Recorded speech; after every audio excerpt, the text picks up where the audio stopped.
Pourquoi apprendre Python? Tu en as probablement déjà entendu parler. Python ou Python à l'américaine, ce langage de programmation devient de plus en plus populaire. Alors peut-être que tu le connais déjà un peu, ou alors pas du tout. Dans tous les cas, ce que je vais te raconter, c'est important. Ça peut peut-être changer ta vie de développeur. Bon alors, pourquoi Python? J'ai déjà beaucoup parlé dans d'autres vidéos de JavaScript. Et voilà maintenant que je te parle de Python. Est-ce que c'est une bonne idée de se mettre à Python? C'est juste une ligne en plus sur ton CV ou ça vaut vraiment le coup de s'y intéresser? Et puis surtout, à quoi ça sert? Qu'est-ce qu'on peut faire avec du Python? Eh bien, dans cette vidéo, je vais te donner les 3 bonnes raisons d'adopter Python. Allez, go! Première raison, la simplicité. Si tu es débutant, fonce. Python, c'est devenu la référence dans l'éducation nationale comme premier langage de programmation. Et il y a une raison à tout ça. C'est le langage idéal pour débuter et pour bien comprendre les bases de la programmation. Alors pourquoi je te dis que c'est un langage simple? Déjà au niveau de la syntaxe. Tu n'as plus besoin de te prendre la tête avec les parenthèses, les accolades, les crochets, les points-virgules. Non, la syntaxe du code, elle utilise l'indentation. Ça veut dire quoi?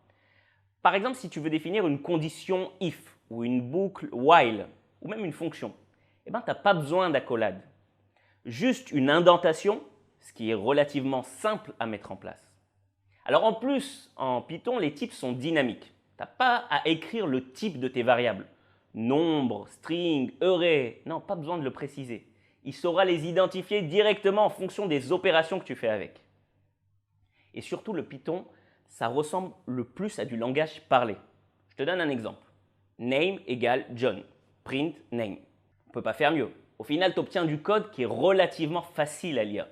C'est visuellement très agréable et c'est aussi agréable à maintenir parce que tu comprends le code beaucoup plus rapidement. Bref, si tu connais déjà d'autres langages comme Java ou C, PHP, JavaScript, eh ben, tu vas trouver Python simplissime parce qu'il a été conçu pour l'être. Alors franchement, pourquoi s'en priver? Surtout si tu débutes. Alors la deuxième raison de pourquoi Python, c'est qu'il est multifonction. Déjà, il faut savoir que Python fonctionne sur tous les OS. Donc que tu sois sur Windows, sur Mac ou sur Linux, tu pourras l'utiliser. Et surtout, Python peut être utilisé dans des tas de domaines. Alors même des domaines auxquels on s'attend moins, comme le développement de jeux vidéo ou les applis de bureau. Mais bon, il faut être honnête, ça ne fait quand même pas partie de ses utilisations premières. Python, il est principalement utilisé dans 3 domaines. Le premier, c'est le développement web. Et oui, Python est beaucoup utilisé dans le web. Il y a même des frameworks qui sont très évolués et très populaires. Je ne sais pas si vous connaissez le framework Django. Il va être bien utile pour bien structurer ton travail en Python. Alors une petite précision tout de même, pour ceux qui pensent pouvoir devenir développeur full stack avec du Python, aujourd'hui il n'y a pas vraiment de front-end avec Python. Pourquoi? Parce que les navigateurs ils fonctionnent avec un moteur JavaScript et pas un moteur Python. C'est comme ça. Il y a certains qui ont essayé justement d'utiliser Python même en front-end. Alors il y a des projets qui se sont organisés autour de ça comme Brighton. Mais il y a beaucoup de problèmes de légèreté, de rapidité, etc. qui font que aujourd'hui, ce n'est pas vraiment un succès, on peut dire. Bref, tu devras toujours apprendre le JavaScript si tu veux maîtriser le développement front-end. Alors, le deuxième principal domaine dans lequel on va utiliser Python, et c'est très important, c'est Data Science. C'est le langage le plus populaire dans le domaine du Big Data, qui est lui-même un domaine en pleine expansion. Si tu veux te lancer dans les statistiques et analyser des données, et même pouvoir aussi visualiser ces données, et bien là, c'est Python qui est le maître. Alors, je vais te donner un exemple. Imagine-toi que tu travailles pour un centre commercial. Ton but, c'est de vendre le plus de machines à café. Tu en as trop en stock, le nouveau modèle, il va bientôt sortir, tu veux t'en débarrasser. Bon, alors, disons que tu veux mettre en place une opération sur les machines à café. Tu cherches un petit cadeau à offrir pour chaque machine à café à acheter. C'est un exemple que j'ai inventé, mais ce qu'il faut savoir, c'est que grâce à Python, tu pourras analyser les données des années précédentes pour savoir quel est le produit que les gens achetaient en général avec leur machine à café. Et donc, tu pourras leur offrir ce produit pour l'achat d'une nouvelle machine à café. Bon, tu l'as compris. Python, il va être très utile pour analyser des gros volumes de données. Alors sinon, il y a un autre domaine aussi dans le data science qui est relié directement à l'intelligence artificielle qui cartonne de plus en plus. C'est ce qu'on appelle le machine learning. Alors je te rassure, je ne vais pas te faire un cours dessus, ça serait trop long, Mais en gros, c'est lorsqu'on essaye d'apprendre aux machines à réfléchir en analysant des tas de données. Et là aussi, qui c'est le maître? C'est Python. Donc si c'est ça que tu veux faire, mets-toi tout de suite à Python. Sinon, le troisième domaine dans lequel Python est vachement utilisé, c'est tout ce qui est des scripts. Alors, le mieux, c'est que je te donne des exemples. Un exemple de script utile.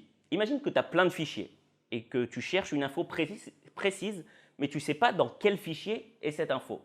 Ce que tu pourras faire, c'est un petit script qui passera sur chacun de tes fichiers en cherchant le mot-clé que tu veux. Et là, grâce à Python, encore une fois, en quelques secondes, tu pourras trouver dans quel fichier se cache ton info. Alors, si tu veux encore un autre exemple de script que tu peux faire avec Python, c'est, imaginons que tu veux télécharger tous les indices boursiers pour les mettre sur ton site. Okay, tu as besoin des valeurs réelles. Chaque jour, tu veux les nouvelles valeurs du marché. Et bien, grâce à Python, tu pourras faire ce qu'on appelle du web scraping. C'est-à-dire qu'on ira récupérer ces données directement depuis un site web et on les enregistrera dans la base de données pour que tu puisses y avoir accès. Alors, la troisième raison de pourquoi Python, c'est qu'il est populaire. Déjà, c'est un langage assez ancien. Est-ce que tu sais que ce n'est pas du tout à cause du serpent qu'on appelle ça Python? Non. C'est parce que son créateur était un fan des Monty Python. C'est une série anglaise des années 70. Années 70. Ça fait pas un peu vieux? Eh non, pas du tout. C'est ancien, mais c'est pas dépassé. Parce qu'après toutes ces années, s'il est encore plus populaire que jamais, c'est parce qu'il a su évoluer. Je ne sais pas si tu connais le site Stack Overflow. C'est un site très connu des développeurs pour poser des questions et obtenir des réponses. Alors, le sondage du site Stack Overflow qui est fait chaque année, il est formel. Python, c'est le langage qui a la plus grosse croissance ces dernières années. Et c'est prévu de continuer comme ça dans les années à venir. Cette popularité et cette ancienneté font que Python possède une communauté hyper active. Et ça, c'est toujours un très bon signe quand on choisit un langage à apprendre. Tu sais pourquoi? Déjà, il y a des tas de projets pour avancer plus vite. Et grâce à cette communauté open source, tu n'auras pas besoin de tout redévelopper toi-même depuis le départ à chaque fois. Non. Les développeurs Python, ils ont partagé un nombre impressionnant de leurs modules dans ce qu'on appelle le PyPI. Python Package Index. C'est en open source. Aussi, c'est grâce à cette communauté qu'il y a plein de réponses à toutes les questions que tu peux te poser. Okay, lorsque tu cherches quelque chose, tu vas te rendre compte en 2 minutes que c'est déjà en ligne avec la solution. Et bien évidemment, ça sera bien plus simple d'obtenir de l'aide si tu as des problèmes, si tu es bloqué sur quelque chose. Il faut que tu saches aussi que tous les géants de la tech utilisent Python. Que ce soit Google, Facebook, Netflix, Amazon ou même la NASA ou IBM. Tout ça, ça te prouve que Python, c'est du sérieux. Et que ce langage qui plaît à tout le monde, il plaît aussi aux recruteurs. C'est bon pour ta carrière. Alors pour résumer, Python, on peut dire qu'il est incontournable. C'est pourquoi je vais te proposer un petit cours dessus. Si Python t'intéresse, n'hésite pas, j'ai mis toutes les infos dans la description de la vidéo. Voilà, donc c'est tout pour cette vidéo. Si je veux juste récapituler avec vous les 3 bonnes raisons de vous mettre à Python, c'est d'abord qu'il est simple, ensuite qu'il est multifonction et troisièmement qu'il est populaire. Si tu en connais une autre raison, n'hésite pas à la partager dans les commentaires. Et si la vidéo t'a plu, n'hésite pas à le dire parce que ça me fera super plaisir. Voilà, à bientôt.